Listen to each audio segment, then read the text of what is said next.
ठीक है, हम लोग पढ़ते हैं अभी वैदिक दर्शन के अंतर्गत जो आपके वेदांत, अद्वैत वेदांत और विशिष्टाद्वैत के बारे में पढ़ना था।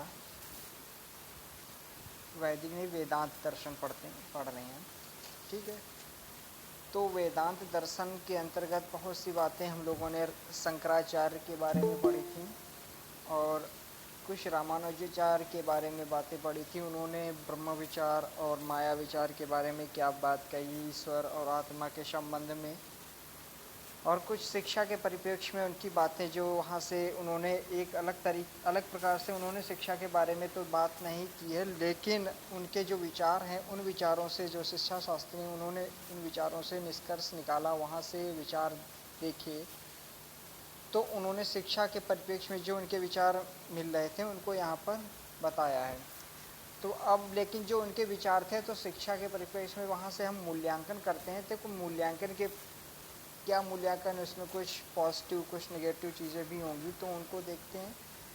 मूल्यांकन में देखते हैं शंकर का अद्वैत वेदांत कह सकते हैं भारतीय चिंतन धारा का चरमोत्कर्ष, एक प्रकाशवान कह सकते हैं, प्रकाशमय ज्ञान की धारा है। इसमें हमें संपूर्ण ब्रह्मांड की एकता, मतलब ऐसा इन्होंने ज्ञान बताया, ऐसी बातें बताई हैं जिनमें कह सकते हैं कि संपूर्ण ब्रह्मांड की एकता, जिसे हम ब्रह्म तत्व कहते हैं, और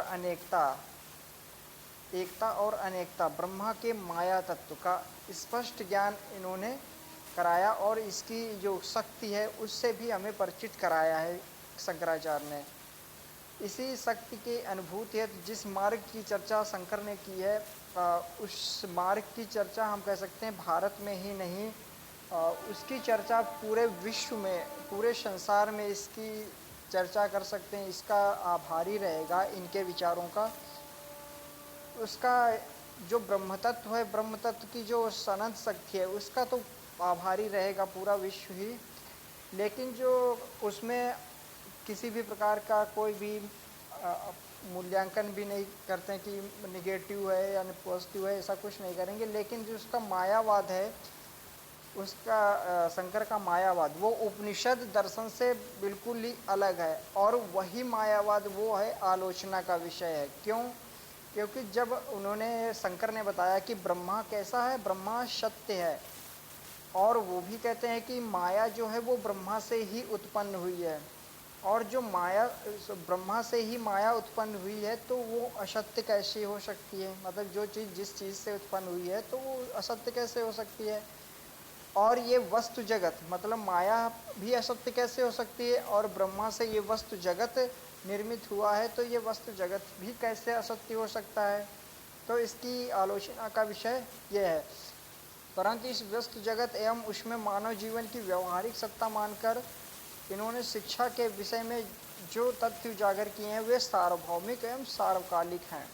ठीक है, इसके पश्चात में रामानुजाचार्य के क्या विचार हैं, इन्होंने क्या माना है कि इस जगत को इन्होंने वास्तविक माना है। जो जगत आप देख रहे हैं इस जगत को रामानुजाचार्य ने वास्तविक माना है, और मनुष्य को सर्वप्रथम इस जगत को समझने और उसके बाद ईश्वर की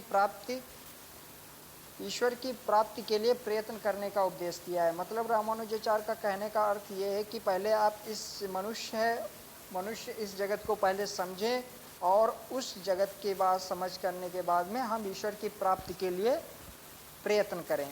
और इस ईश्वर की प्राप्ति के लिए उन्होंने क्या, रामानुजाचार्य ने एक सरस भक्ति मार्ग का प्रतिपादन किया, में से एक बहुत ही आसान भक्ति मार्ग का प्रतिपादन किया कि आप इस भक्ति मार्ग से इस भक्ति करके हम ईश्वर की प्राप्ति कर सकते हैं। और ये हम कह सकते हैं भारत में इसी का बोलबाला, इसी भक्ति मार्ग का बोलबाला भी अधिकतर रहा। अब इसके साथ में देखते हैं शिक्षा का संप्रत्यय में क्या विचार है, निगेटिव पॉजिटिव। शंकर ने माना है कि वास्तविक शिक्षा क्या है, सा विद्या या विमुक्ति है, अर्थात विद्या वही है जो हमें मुक्ति दिलाए। ये इन्होंने शिक्षा के संप्रत्यय माना है। लेकिन यहाँ कह सकते हैं शंकर ने जिस शिक्षा संप्रत्यय के स्वरूप को स्पष्ट, शिक्षा के स्वरूप को, मतलब इन्होंने शिक्षा के जो प्रक्रिया है उसके स्वरूप को स्पष्ट करने का प्रयत्न नहीं किया, ये इनका निगेटिव पॉइंट होगा। इसके बाद में शिक्षा के उद्देश्य में शिक्षा के उद्देश्य में देखते हैं कि शंकर के दृष्टि से मनुष्य जीवन का अंतिम उद्देश्य भेद दृष्टि की समाप्ति और अभेद दृष्टि की प्राप्ति हो। और इसे उन्होंने मतलब अभेद दृष्टि की प्राप्ति मतलब मुक्ति का मार्ग, हमें मुक्ति की ओर जाना है, उस मुक्ति की ओर मुक्ति को प्राप्त करना है, शारीरिक बंधन है उनसे मुक्ति पाना है। उनकी दृष्टि से शिक्षा का अंतिम उद्देश्य मुक्ति ही होना चाहिए। परंतु इसके साथ साथ उन्होंने क्या बोला है शंकर ने कि इस जगत और मानव शरीर की व्यवहारिक सत्ता को स्वीकार कर इसके ऐहिक जीवन संबंधी उद्देश्यों का भी इन्होंने प्रतिपादन किया। उन्होंने शिक्षा द्वारा मनुष्य के शारीरिक, मानसिक एवं बौद्धिक, चारित्रिक, नैतिक विकास और साधन चतुष्टय में प्रशिक्षण, पूर्ण व्यक्तित्व के विकास और ब्रह्म ज्ञान, इन सभी पर इन्होंने बल दिया है। परंतु इन्होंने क्या बताया है कि इन सब उद्देश्यों को शंकर ने मुक्ति उद्देश्य का साधक माना है। और यही मतलब जो भी ये सारे उद्देश्य इन्होंने बताए हैं, शारीरिक, मानसिक, बौद्धिक, नैतिक, चारित्रिक, साधन चतुष्टय, ये सारे विकास हैं, सारे उद्देश्य हैं। इन उद्देश्यों की प्राप्ति ये केवल ये प्राप्ति है कि इन सबसे हमें केवल मुक्ति के उद्देश्य की प्राप्ति करनी है। और इसके साथ में रामानुजाचार्य ने बताया है कि शिक्षा ने भौतिक एवं आध्यात्मिक दोनों उद्देश्यों पर इन्होंने शिक्षा के भौतिक और आध्यात्मिक दोनों उद्देश्यों पर समान बल दिया है। कहा है कि वेदांत दर्शन ने शिक्षा द्वारा मनुष्य के भौतिक एवं आध्यात्मिक दोनों विकास पर बल दिया है। यह बात दूसरी है कि आध्यात्मिक विकास पर अधिक बल दिया है। वही हम देख रहे हैं कि जो इन्होंने शंकराचार्य ने किस पर, आध्यात्मिक विकास पर सर्वाधिक बल दिया है। और इसके साथ में हम कह सकते हैं वर्तमान जीवन में इसके साथ में हमें कोऑर्डिनेट करने की आवश्यकता पड़ती है। अब इसके साथ में पाठचर्या के विषय में क्या बात है। शिक्षा के पाठचर्या के विषय में शंकर का दृष्टिकोण था कि पाठचर्या में मनुष्य के व्यवहारिक जीवन के लिए व्यवहारिक विषयों मतलब व्यवहारिक जीवन के लिए व्यवहारिक दृष्टिकोण, व्यवहारिक विषयों, व्यवहारिक क्रियाओं और आध्यात्मिक जीवन के लिए आध्यात्मिक विषय, आध्यात्मिक क्रियाओं, इन पाठ्यक्रमों को सम्मिलित किया जाए। और व्यवहारिक जीवन को वे मतलब व्यवहारिक जीवन है वो तो हमें उनकी पाठ क्रियाओं, पाठ विषयों का अध्ययन हमें करना है। वो पाठ विषय और पाठ क्रियाएँ हमें आध्यात्मिकता की ओर ले जाए, ऐसा पाठ्यक्रम भी आधारित होना चाहिए व्यवहारिक जीवन के पाठ्यक्रम में भी। और अगर ऐसा होगा तो मनुष्य अपने अंतिम उद्देश्य, जो उसका अंतिम उद्देश्य है मुक्ति, उस मुक्ति को प्राप्त कर पाएगा अगर व्यवहारिक जीवन में जीवन का जो पाठ्यक्रम है वो पाठ्यक्रम भी आध्यात्मिकता पर भी आधारित होगा। इसके बाद में रामानुजाचार्य ने पाठचर्या में बात की है। पाठचर्या में आत्मोन्नति में सहायक विषयों, जो स्वयं की उन्नति कर सके, ऐसे सहायक विषयों और क्रियाओं को मुख्य और जीवन की आवश्यकताओं की पूर्ति में सहायक विषयों एवं क्रियाओं को गौण स्थान देने के पक्ष में थे। मतलब इन्होंने जो अपने आत्मोन्नति कर सके ऐसे विषय और ऐसे क्रियाएं हमें शामिल करने चाहिए, जिससे हमें जीवन की जो आवश्यकताओं की पूर्ति है उन आवश्यकताओं की पूर्ति की जा सके। हम देख सकते हैं वर्तमान में भौतिक युग में जो विचार रामानुजाचार्य और शंकराचार्य ने बताए हैं, ये विचार कह सकते हैं कि पूरी तरीके से भौतिकवादी युग में सर्वमान्य नहीं हो सकते। हम कह सकते हैं कि पाठचर्या में ऐसे सभी विषयों एवं क्रियाओं को स्थान देना चाहिए जो मनुष्य के सर्वांगीण विकास में सहायक हों और उन सभी को समान महत्व देना चाहिए। मतलब हमें ऐसा ही नहीं पाठ्यक्रम होना चाहिए कि जो हमें केवल आध्यात्मिकता की ओर, मुक्ति की ओर ले जाए। ऐसे हमें पाठ्यक्रम की पूरी ऐसी आवश्यकता नहीं होनी चाहिए। हमें इनमें सर्वांगीण विकास करना है। सभी पक्षों को देख करके सभी विषयों को हमें समान महत्व देना है, तभी हम अब भौतिक युग में प्रगति कर सकते हैं। अब इसके बाद में शिक्षण विधियों के बारे में बात करते हैं। शिक्षण विधियों के संबंध में कहा गया है कि शिक्षण विधियों के क्षेत्र में वेदांत का योगदान बहुत ही महत्वपूर्ण है। मतलब जो वेदांत के शिक्षण विधियां हैं उन शिक्षण विधियों से कह सकते हैं वो आधुनिक युग में भी उपयोगी हैं। आधुनिक मनोविज्ञान जहाँ ज्ञान प्राप्ति के उपकरणों में केवल बाह्य उपकरणों, इंद्रियों का वर्णन करता है, वहीं वेदांत ने इनके अतिरिक्त आंतरिक उपकरणों, मतलब जैसे हम देखते हैं कि मनोविज्ञान क्या करता है कि वो बाह्य उपकरण कौन है, इंद्रिय, इनके बारे में ही बात करता है। लेकिन वेदांत ने क्या बात की है, बाह्य उपकरण अर्थात इंद्रियों के साथ साथ में हमें आंतरिक जो उपकरण है, आंतरिक उपकरण है मन, बुद्धि, अहंकार और चित्र, इनके कार्यों का भी इन्होंने विश्लेषण किया है, इन कार्यों के बारे में भी बात कही है। उपनिषद, न्याय, सांख्य मनुष्य के अंतःकरण में मन, बुद्धि, अहंकार को स्थान देते हैं। जैसे हम लोगों ने न्याय और सांख्य पढ़ा है और उपनिषद तो पढ़ा नहीं, लेकिन जानते हैं उपनिषद में भी कहा गया है कि हमें मनुष्य का जो अंतःकरण है उसमें मन, बुद्धि, अहंकार को इन्होंने महत्वपूर्ण स्थान दिया। और इसके साथ ही योग, इस अंतःकरण, योग क्रिया है वो इस अंतःकरण को चित्त रखता है, मन मीन्स मन, बुद्धि, अहंकार को चित्त करता है। वहाँ वेदांत चित्त की अलग सत्ता मानता है। और वेदांत क्या है, वो चित्त की अलग सत्ता मानता है। शंकर ने चेतना के 4 स्तर बताए हैं। जो चेतना है उसके 4 स्तर इन्होंने बताए हैं। कौन कौन से? पहला है जागृतावस्था, दूसरा है स्वप्नावस्था, तीसरा है निद्रावस्था और चौथा है तुरीयावस्था। जागृतावस्था में क्या बताया गया है, जिस अवस्था में मनुष्य इंद्रियों एवं मन की सहायता से पदार्थ की अनुभूति करता है। मीन्स जागृतावस्था में हम ऐसा कहते हैं कि इसमें, इस अवस्था में मनुष्य क्या करता है, इंद्रिय, अपनी 5 इंद्रियां और मन की सहायता से जो पदार्थ की है, जो पदार्थ सामने है उनकी अनुभूति करता है।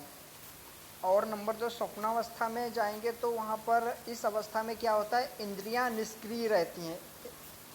मतलब स्वप्नावस्था में हम लोग जानते हैं कि हमारी इंद्रियां सभी की सभी निष्क्रिय रहती है। मीन्स जब हम स्वप्न सोते समय क्या देखते हैं कि इंद्रियां, मीन्स आँख है बंद हो जाती है, कान भी काम करना बंद कर देते हैं, हमें बहुत मतलब काफ़ी समय बाद में कुछ चीज़ें सुनाई देती हैं, हल्की वॉइस है वो चीज़ें सुनाई ही नहीं पड़ती हैं, स्पर्श इंद्रिय और भी बहुत सी इंद्रियां काम करना बंद हो जाती हैं। केवल कौन सा आंतरिक इंद्रिय, मीन्स मन हमारा केवल सक्रिय रहता है। स्वप्नावस्था में इंद्रियां निष्क्रिय हो जाती हैं, केवल मन ही सक्रिय रहता है।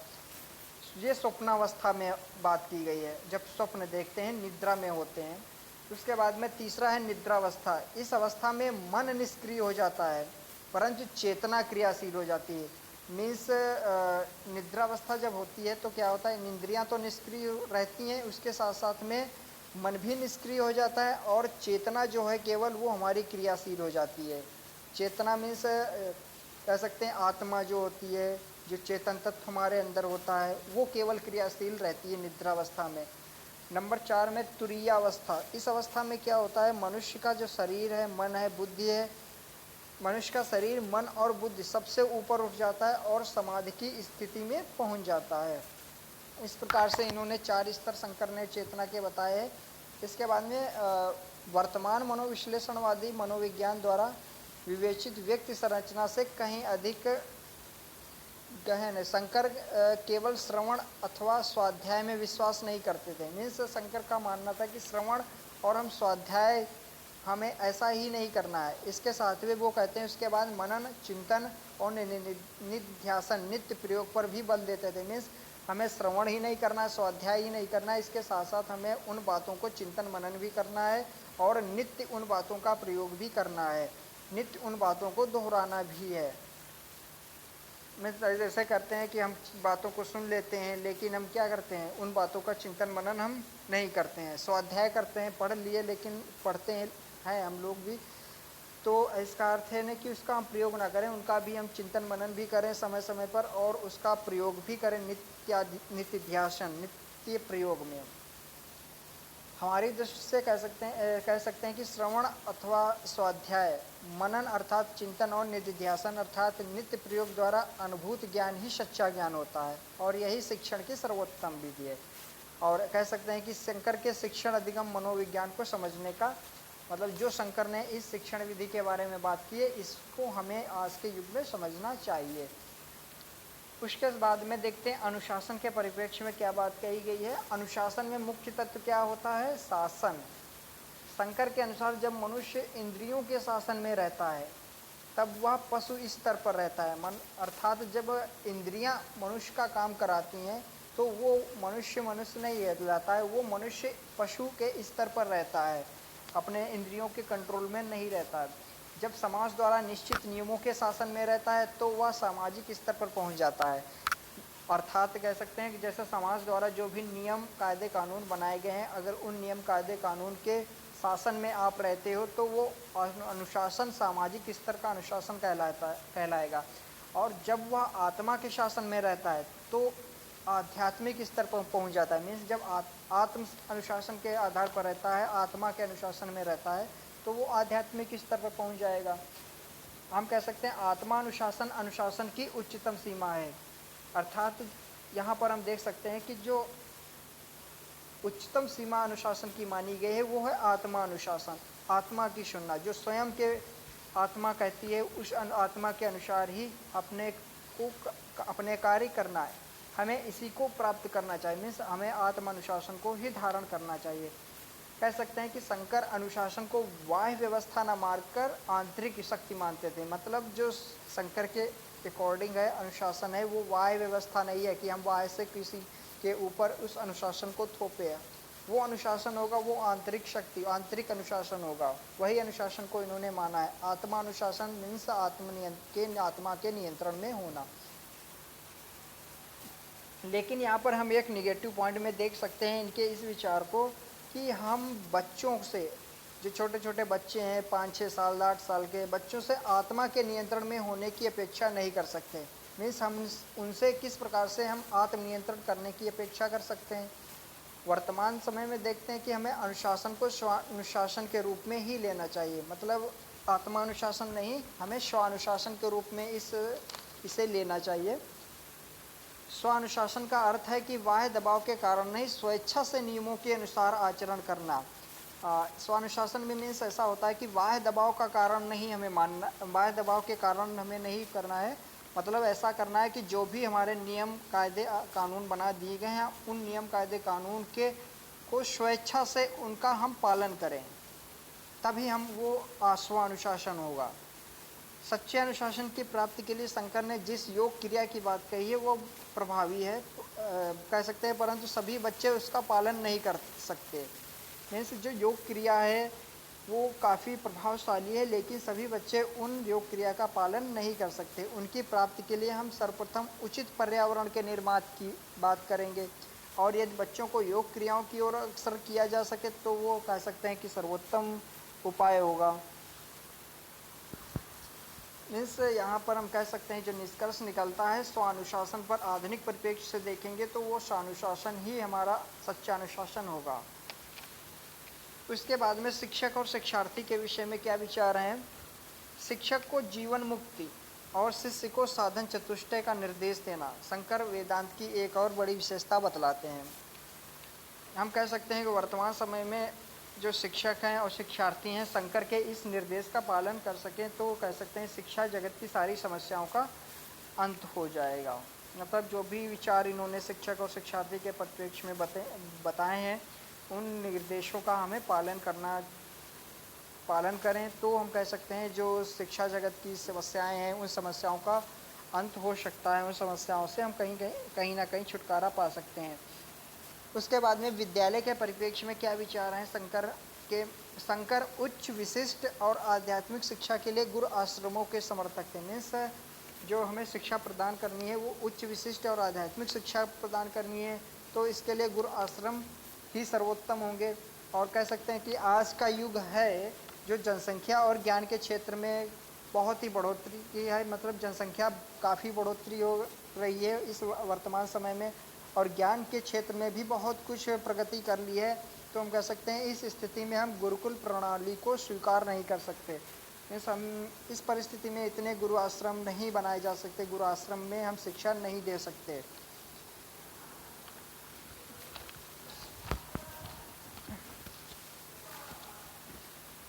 इसके बाद में हम देखते हैं कि जन शिक्षा के विषय में क्या विचार हैं। जन शिक्षा के संबंध में शंकर ने कहा है कि जन शिक्षा स्त्री शिक्षा व्यवसायिक शिक्षा के संदर्भ में इन्होंने बात ही नहीं की है। वैसे वर्ण व्यवस्था के अनुसार इन्होंने जन शिक्षा के मतलब सामान्य जो वर्ण व्यवस्था थी ब्राह्मण क्षत्रिय वैश्य शूद्रों के लिए इन्होंने बात ही नहीं की कि इनको व्यवहारिक जीवन की शिक्षा नहीं देने की बात कही गई, आध्यात्मिक शिक्षा प्रदान करने की बात कही कि उनको भी मुक्त की ओर जाना चाहिए।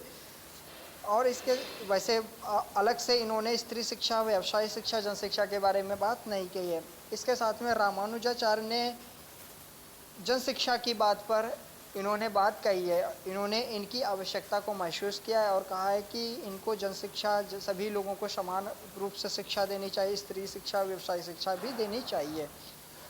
इसके बाद में देखते हैं धार्मिक और नैतिक शिक्षा के विषय में। हम कह सकते हैं ये पूरा ही आपका वेदांत दर्शन, अद्वैत वेदांत, विशिष्टा वेदांत, ये धार्मिक ही अनुष्ठान पर, धार्मिक ही चीज़ों पर आधारित है। तो हम कह सकते हैं धर्म शिक्षा का समर्थन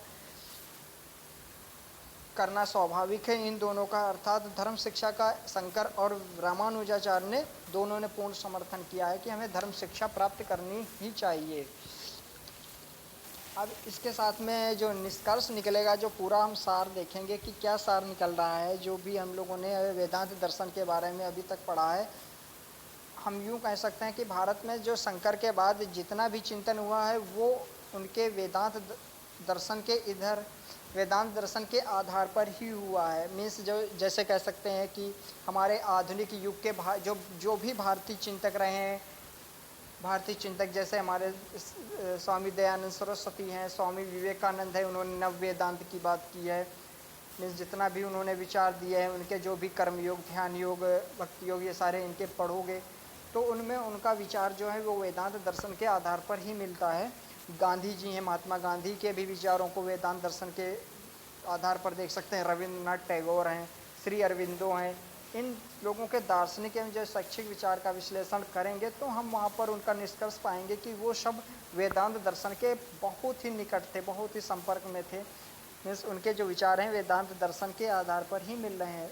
स्वामी विवेकानंद ने तो कह सकते हैं कि वेदांत को जीवन में उतारने का बहुत स्तुत्य प्रयास किया। मीन्स उन्होंने इस पर बहुत ही फोकस किया। स्वामी विवेकानंद ने वेदांत दर्शन के जो भी स्तुत्य, जो भी बातें हैं। और गांधी जी ने भी मनुष्य के लौकिक एवं पारलौकिक दोनों जीवन के विकास की बात बुलंद की है। और शंकर के समान अरविंद ने भी शिक्षा में योग की क्रियाओं का महत्व दिया है। और इसके बाद में वास्तव में कह सकते हैं कि वेदांत समस्त धर्म एवं दर्शनों का मूल है, एक बेस है जो वेदांत दर्शन है। वेदांत है जो धर्म है, दर्शन है, इन सब का मूल है। यदि उसे हम कह सकते हैं सार्वभौमिक एवं सर्वकालिक दर्शन कहा जाए तो ये अतिशयोक्ति न होगी। आज कल हम लोग जिस वर्गहीन, धर्मनिरपेक्ष एवं समाजवादी व्यवस्था की बात करते हैं वह वेदांत की अभेद दृष्टि के द्वारा ही प्राप्त की जा सकती है। हम कह सकते हैं अपनी शिक्षा को वेदांत पर आधारित करना चाहिए। ये हमारे कुछ विचार थे।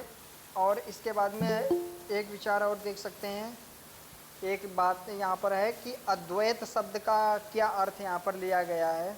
जो हमारे शंकराचार्य ने बात की है अद्वैत वेदांत की, जो हमारी बुक्स है encyclopaedia of religion and ethics, इस बुक्स में अद्वैत शब्द का अर्थ यहाँ पर लिया गया है द्वैत विरोधी। यहाँ पर यह शब्द लिया गया है अद्वैतवाद का। ठीक है, ये हमारा कुछ विचार था अद्वैत वेदांत दर्शन के परिप्रेक्ष्य में।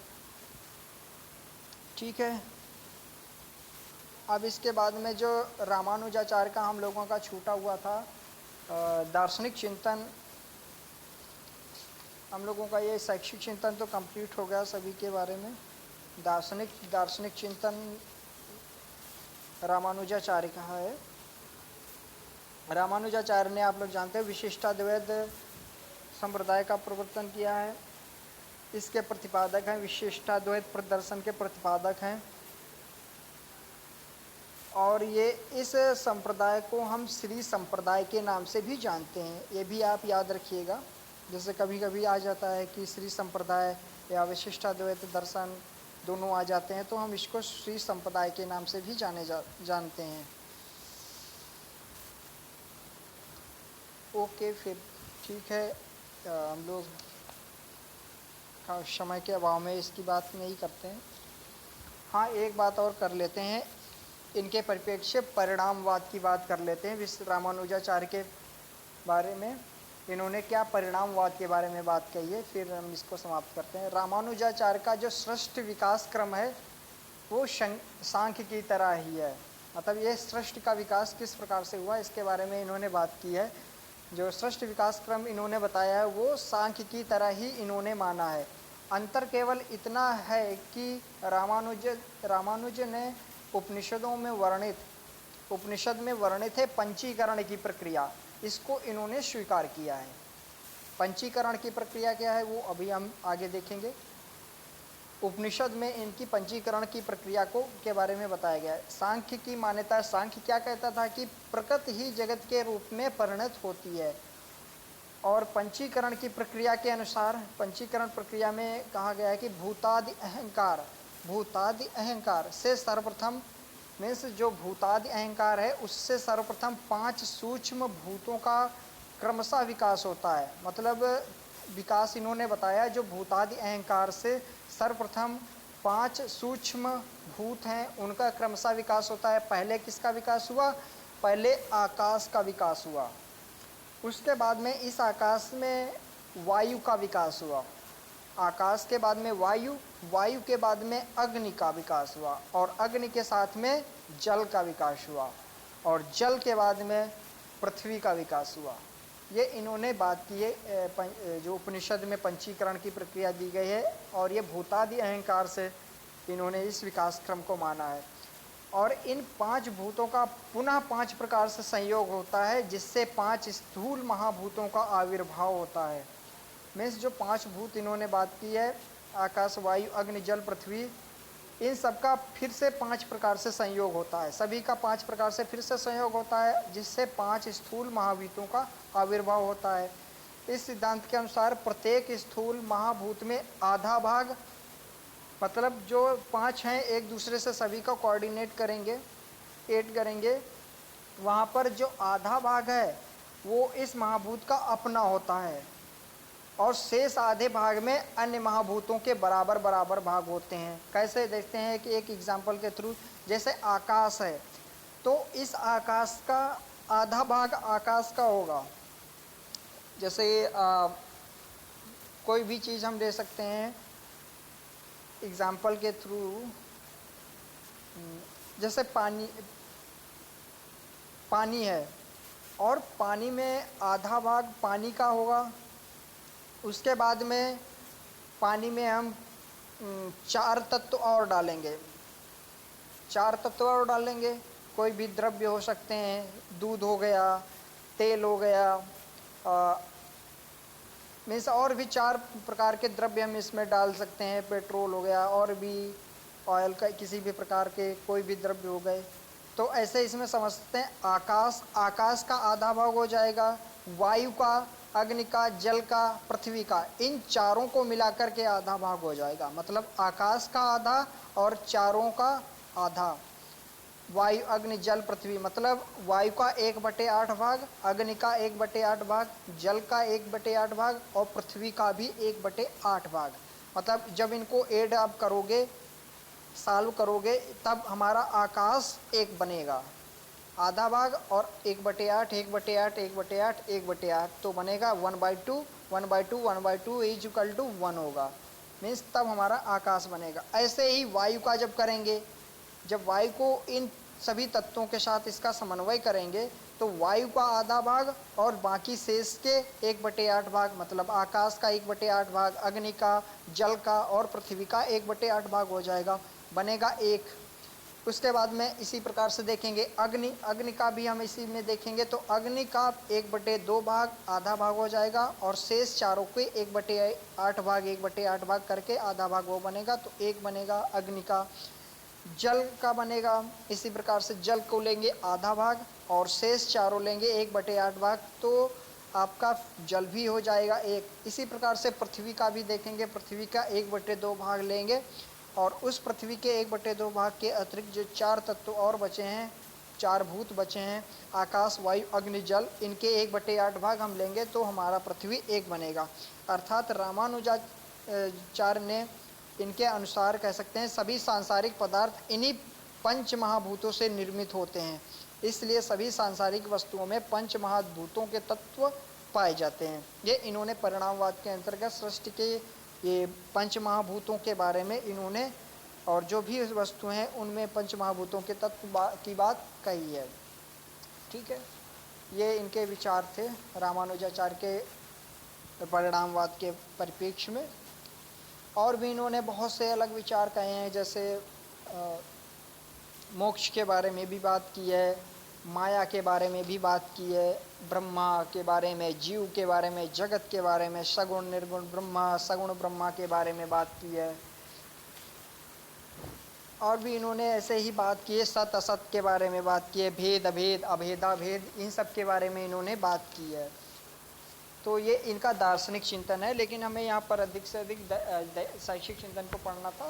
तो ठीक है, आपका ये टॉपिक समाप्त होता है।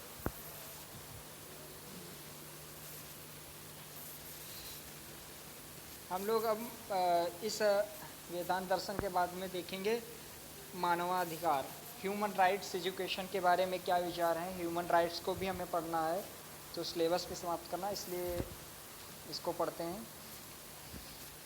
ओके, कंटिन्यू कीजिए। Good morning sir. Good morning class. Good morning ma'am. Good morning. Good morning ma'am. आज हम लोग पेपर फर्स्ट के अंतर्गत formation of philosophy of life के अंडर एक टॉपिक है ह्यूमन राइट एजुकेशन, उस पर बात करेंगे। तो स्टार्ट करते हैं।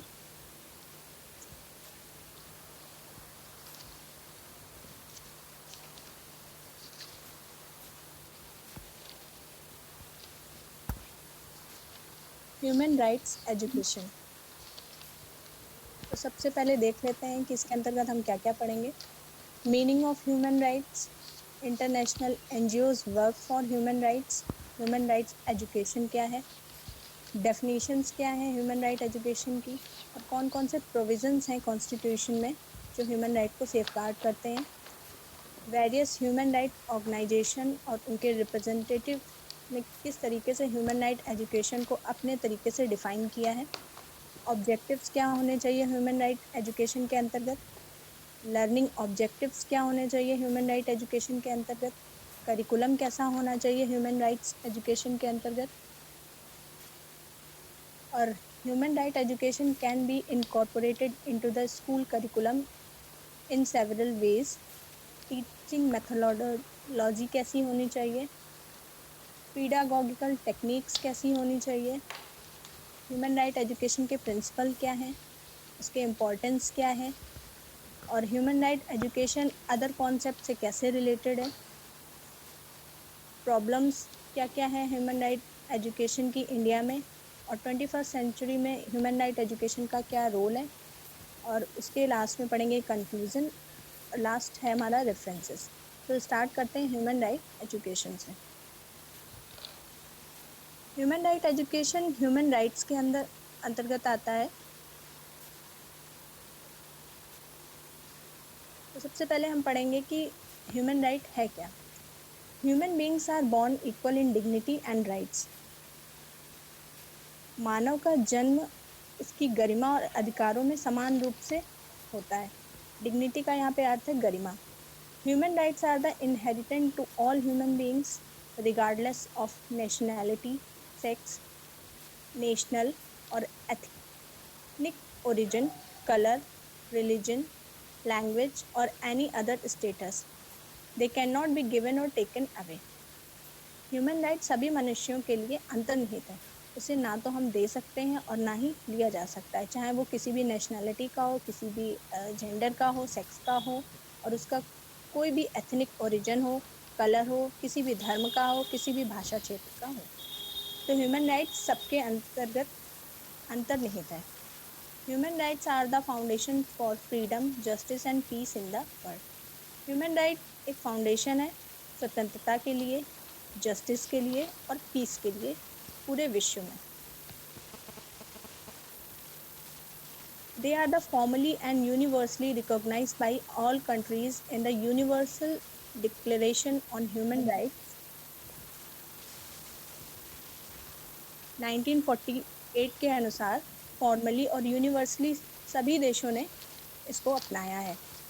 Since the adoption of the Universal Declaration on Human Rights, many treaties has been adopted by the state to reaffirm and guarantee these rights legally. बहुत सारे देशों के अडॉप्शन के बाद ह्यूमन राइट का जो यूनिवर्सल डिक्लेरेशन हुआ था, स्टेट्स जो हैं हमारे देश के कह लीजिए या फिर विश्व के जितने भी बहुत सारे और भी देश हैं, उनके बीच ऐसी संधियां हुई जिनके बीच ह्यूमन राइट्स को अडॉप्ट किया गया। रीअफर्म का यहाँ पे तात्पर्य है कि पुष्टि करता है और गारंटी देता है कि हाँ, ये सारे जितने भी राइट्स हैं ह्यूमन राइट्स के अंतर्गत वो सारे लीगली हैं, कानूनी तौर पे वैध माने जाएंगे। International human rights law set out the obligation of a state to respect, protest and fulfill human rights for all. International human rights law के अनुसार जो भी हमारे कर्तव्य हैं, ऑब्लिगेशंस हैं स्टेट्स के प्रति, उसमें से रिस्पेक्ट और प्रोटेक्ट करना है। जितने भी हमारे ह्यूमन राइट्स दिए गए हैं उन सभी को फुलफिल करना है। सर, किसी का माइक खुला है शायद।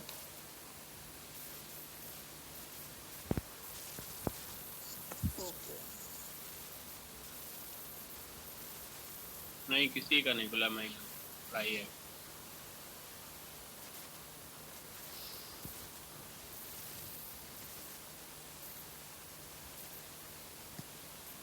These obligations impose specific duties upon states regardless of their political, economic and cultural system. ये जितने भी हमारे कर्तव्य हैं उनकी स्पेसिफिक ड्यूटीज़ है, चाहे वो किसी भी स्टेट्स में हो, और उनके लिए हमारे बिना किसी की परवाह किए, चाहे वो पॉलिटिकल इश्यूज़ हों, इकोनॉमिकल हों और या कल्चरल सिस्टम में कोई भी इश्यूज़ हों,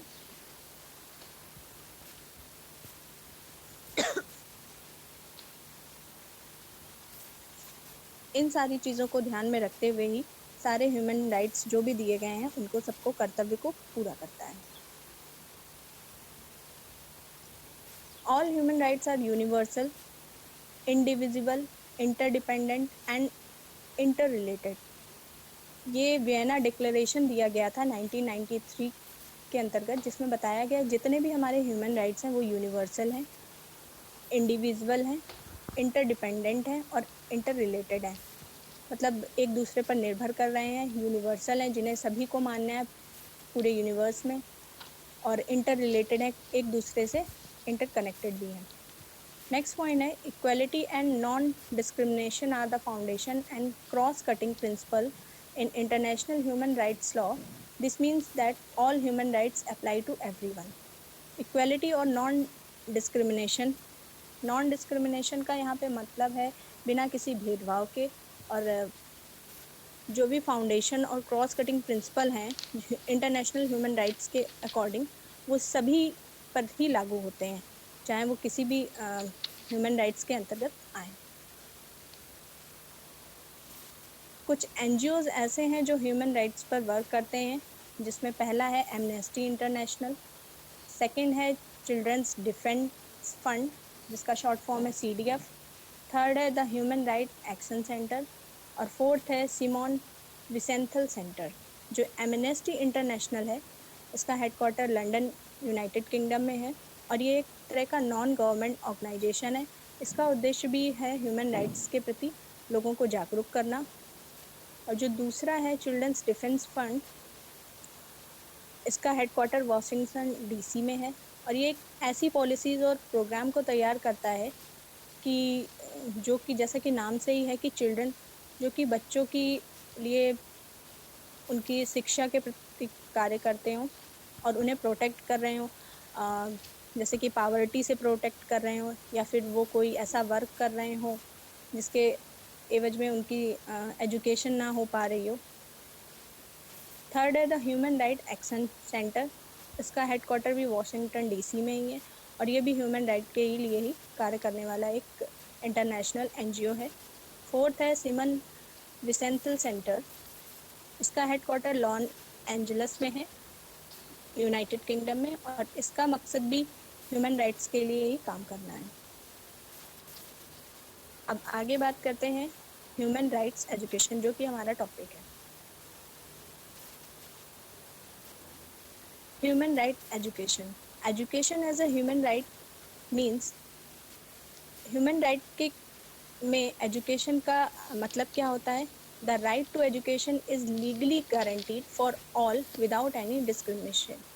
बिना किसी भेदभाव के सभी को शिक्षा कानूनी तौर पर देना ही ह्यूमन राइट के अंतर्गत एज अ एजुकेशन इसका तात्पर्य है। States have the obligation to protect, respect and fulfil the right to education. और जो भी हमारे स्टेट्स हैं उनमें बताया गया है कि उन्हें किसी भी तरह से जो भी उनके कर्तव्य हैं, प्रोटेस्ट, रिस्पेक्ट करना और फुलफिल करना राइट टू एजुकेशन के प्रति जो भी उनके दायित्व हैं। There are the ways to hold state accountable for violation और deprivation of the right to education। बहुत सारे तरीके हैं जिससे स्टेट्स को वायलेशन के प्रति और डेप्रीवेशन के प्रति राइट टू एजुकेशन को तब भी बताते रहना है। एक संस्था है international committee on economic, social and cultural rights, जिसका शॉर्ट फॉर्म है ICESCR, United Nation 1977, identifies 4 component in the people's right to education. उसके अनुसार जो भी राइट टू एजुकेशन में 4 कंपोनेंट ऐसे हैं जो कि शिक्षा के लिए बहुत ही ज़रूरी हैं। उसमें फर्स्ट है अवेलेबल, एक्सेसिबल, एक्सेप्टेबल और फोर्थ है अडेप्टेबल। अवेलेबल, फर्स्ट जो है वो अवेलेबल है। जैसा कि बताया ही गया है कि अवेलेबल में जो एजुकेशन है वो फ्री है और इसमें जो एजुकेशन दी जाएगी वो ट्रेन टीचर के द्वारा दी जाएगी और एडिक्वेट इंफ्रास्ट्रक्चर होगा to deliver the education. Education को डिलीवर करने के लिए जो इंफ्रास्ट्रक्चर दिया जाएगा वो भी सुचारू रूप से सही होगा ताकि बच्चों को सही से शिक्षा मिल सके। सेकंड है एक्सेसिबल। एक्सेसिबल मतलब है पहुंचाना, कह सकते हैं कि एजुकेशन सिस्टम जो है वो नॉन डिस्क्रिमिनेटरी होना चाहिए। नॉन डिस्क्रिमिनेटरी मतलब किसी तरह का उसमें भेदभाव ना हो ताकि जो शिक्षा की पहुंच है वो सभी तक और सभी वर्ग के लोगों को, सभी वर्ग के बच्चों को बराबर रूप से मिल सके। थर्ड है एक्सेप्टेबल। एक्सेप्टेबल में एजुकेशन की जो सामग्री है वो रेलिवेंट होनी चाहिए, नॉन डिस्क्रिमिनेटरी के साथ साथ उसमें कल्चरली एप्रोप्रिएट भी होनी चाहिए कि उसमें हमारे कल्चर से रिलेटेड चीज़ें भी होनी चाहिए और क्वालिटी ऑफ स्कूल सेफ होना चाहिए और जो भी टीचर हो वो हमारे प्रोफेशनल हो ताकि बच्चों तक जो भी शिक्षा दी जाए वो सुचारू रूप से उन्हें मिल सके और अच्छी शिक्षा मिल सके ताकि उनका भविष्य आगे चल के अच्छे से बन सके। फोर्थ है अडेप्टेबल। अडेप्टेबल में एजुकेशन जो भी होगी वो सोसाइटी के नीड्स के हिसाब से होगी। अगर सोसाइटी के नीड्स के हिसाब से एजुकेशन होगी तो सोसाइटी में बच्चे को रहने के लिए वो सारी चीज़ों के को रिलेट करके वो रह सकेगा और असमानताओं को भी चुनौती देना होगा।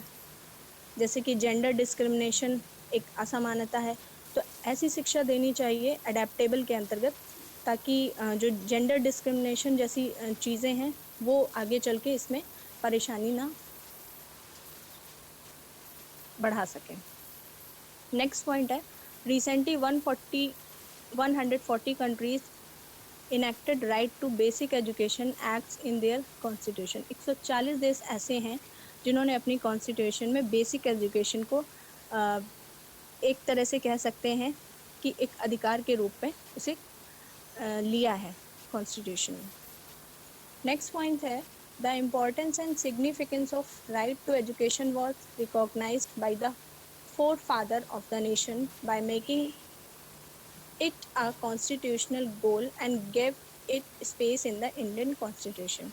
जो हमारा कॉन्स्टिट्यूशन बना था उसमें जो भी फोर फादर्स थे, मतलब कह सकते हैं कि जिन्होंने भी संविधान का निर्माण किया था उस समय के लोग, जो भी राष्ट्र के लोग थे, उन्होंने एक ऐसा कॉन्स्टिट्यूशन गोल रखा था और उसमें कॉन्स्टिट्यूशन में स्पेस दी थी एजुकेशन के लिए ताकि सभी को समान रूप से शिक्षा मिल सके। जिसके अंतर्गत तो कुछ ऐसे आर्टिकल्स दिए हैं शिक्षा के लिए। उसमें पहला है आर्टिकल 15 और उसका भाग है 3, जिसके अंतर्गत स्पेशल प्रोविजंस दिए हैं जो स्टेट्स के थ्रू हैं। स्टेट्स में जो भी प्रोविज़न दिए गए हैं एजुकेशन के लिए, उसके लिए आर्टिकल 15(3) है। उसके बाद एक और आर्टिकल है आर्टिकल 21, जिसके अंतर्गत आएगा अ राइट टू एजुकेशन। फिर है next article 45, free and compulsory education to all till 14 year. 14 साल की उम्र तक फ्री और कंपलसरी एजुकेशन सभी को दी जाए। अब बात करते हैं राइट टू एजुकेशन की। Education is considered as the bedrock of all socio-economic developments of the nation. यहाँ पे बताया गया है कि शिक्षा बेडरॉक का मतलब एक आधार है सोशियो इकोनॉमिक डेवलपमेंट, किसी भी देश के सामाजिक और आर्थिक रूप से उस देश को बढ़ाने के लिए एजुकेशन एक उसका आधार होता है। To realise the democratization of the education as a birthright to all, Government of India has made several attempts from time to time. शिक्षा को बर्थ से बढ़ाने के लिए गवर्नमेंट ऑफ इंडिया ने बहुत सारे ऐसे समय समय पर कार्य किए हैं, जिसमें से कुछ इनिशिएटिव्स हैं जिसमें कि परसेंटेज जो एलिमेंट्री एजुकेशन है, प्राथमिक शिक्षा के रूप में जो भी चीज़ें हैं उनमें बहुत सारे बढ़ाव देखने को मिल रहे हैं। कुछ एग्जांपल्स दिए हैं जिसमें से है एक SSA सर्व शिक्षा अभियान, इसके अंतर्गत आएगा। दूसरा है डिस्ट्रिक्ट प्राइमरी एजुकेशन, जिला स्तर पर जो प्राथमिक शिक्षा है वो एक प्रोग्राम है। तीसरा है ऑपरेशनल ब्लैक बोर्ड, जिसे मोस्टली लोग जानते ही होंगे। और चौथा है मिड डे मील। ये कुछ जो मोस्ट ऑफ द कह सकते हैं कि बहुत ही ज़्यादा प्रचलित इनिशिएटिव है गवर्नमेंट ऑफ इंडिया की तरफ से, उसके बारे में बात की जा रही है। तो जो सर्व शिक्षा अभियान SSA है, इसकी शुरुआत सभी जानते हैं कि 2001 में हुई थी और ये शुरुआत की गई थी अटल बिहारी द्वारा। और दूसरा है डिस्ट्रिक्ट प्राइमरी एजुकेशन, इसकी शुरुआत 1994 में की गई थी, जिसका मोट्टो वही था कि to achieve the objective of primary education. और जैसे कि नेक्स्ट है ऑपरेशनल ब्लैक बोर्ड, इसकी शुरुआत 1986 में की गई थी और ये बहुत पहले का है। इसका भी पर्पस सेम ही था कि मिनिमम इसेंशियल फैसिलिटीज़ पे प्राइमरी स्कूल में जो भी चीज़ें हैं उनको with in a time frame में कंप्लीट किया जाए। और सबसे जो नई कह सकते हैं एक इनिशिएटिव गवर्नमेंट ऑफ इंडिया की तरफ से किया गया था वो है मिड डे मील, जिसकी शुरुआत 2001 में हुई। और मिड डे मील के अंतर्गत सब जानते ही हैं कि प्राथमिक और लघु माध्यमिक विद्यालयों के छात्रों को दोपहर का भोजन फ्री में प्रदान किया जाता है। तो ये एक ऐसी इनिशिएटिव है जिसके थ्रू हम कह सकते हैं कि एजुकेशन के लिए हम एक नई दिशा निर्देशित कर रहे हैं ताकि सभी को एजुकेशन मिल सके, और स्पेशली कह सकते हैं कि प्राथमिक स्तर के बच्चों के लिए। अब बात करेंगे कि what is the content of the right to education. Right to education के अंतर्गत कौन कौन सा कंटेंट होता है। The right to education encompasses both entitlements and freedom. शिक्षा के अधिकार में अधिकार भी शामिल है और स्वतंत्रता, दोनों चीज़ें ही शामिल हैं। Right to free and compulsory primary education, जैसा कि शुरू से कहते ही आ रहे हैं कि सभी को मुफ्त और प्राथमिक शिक्षा देना। Right to available and accessible secondary education, secondary education की एक्सेस के लिए उन्हें जिसमें कि कह सकते हैं कि टेक्निकल और वोकेशनल एजुकेशन और ट्रेनिंग प्रोग्राम्स आ जाएंगे। उन्हें प्रोग्रेसिवली फ्री करना ताकि उनकी जो कंपलसरी एजुकेशन है उसके बाद वो एक्सेसिबल हो सके सेकेंडरी एजुकेशन के लिए।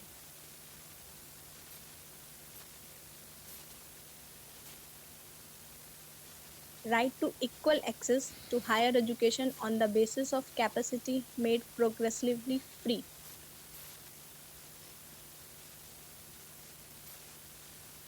हायर एजुकेशन के लिए उनकी कैपेसिटी के अनुसार ही उन्हें इक्वल एक्सेस मिल सके ताकि वो हायर एजुकेशन में आगे बढ़ सकें। फिर नेक्स्ट है right to fundamental education for those who have not receive और कंप्लीटेड प्राइमरी एजुकेशन। कुछ ऐसे रह जाते हैं छात्र जिनकी फंडामेंटल एजुकेशन नहीं रिसीव कर पाए या नहीं कंप्लीट हो पाई, तो उनको भी उसी स्तर पर लाकर उनकी एजुकेशन को आगे बढ़ा दिया जाए, ये है। फिर है right to quality education both in public and private school. Quality education का होना बहुत ज़रूरी है, चाहे वो कोई भी पब्लिक स्कूल हो या फिर वो प्राइवेट स्कूल हो। तो ये सारे कंटेंट राइट टू एजुकेशन में आएंगे। कुछ और भी हैं, जैसे freedom of parents to choose school for their children which are in conformity with their religion and moral convictions। Parents को ऐसी छूट दी जानी चाहिए ताकि वो अपने धार्मिक और नैतिक विश्वासों के अनुरूप स्कूल का चयन कर सकें अपने बच्चे को पढ़ाने के लिए। फिर नेक्स्ट पॉइंट है freedom of individual and bodies to establish and direct education institutions in conformity with minimum standard establish by the state.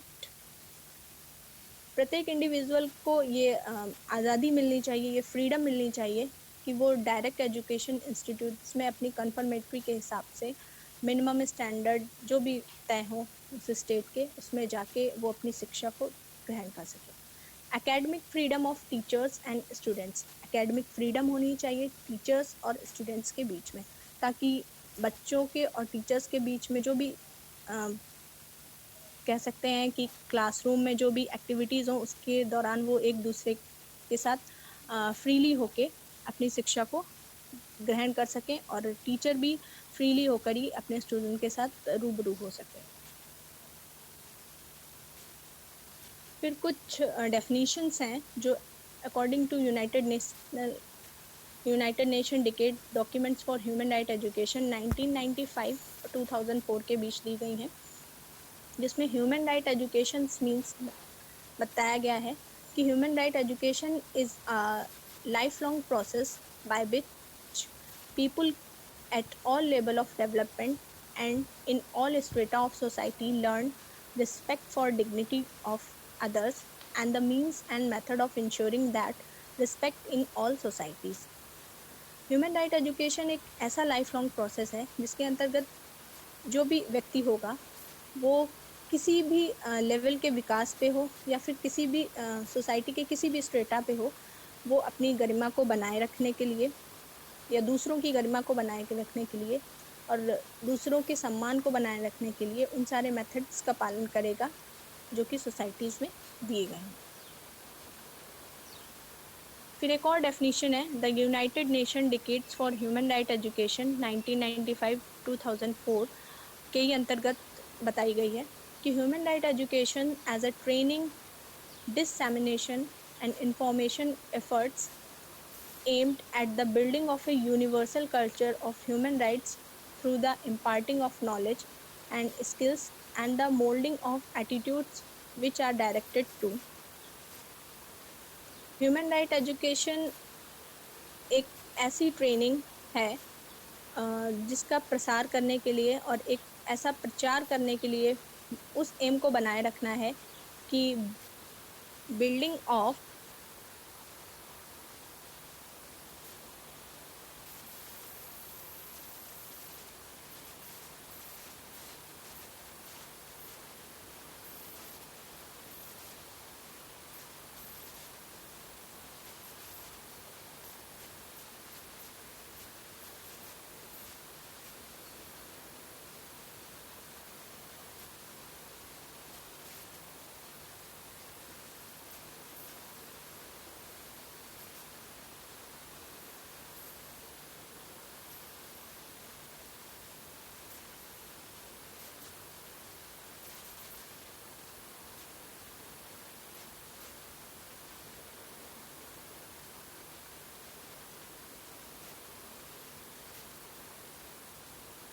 कुछ प्रॉब्लम आ गई है, कनेक्शन कट हो गया।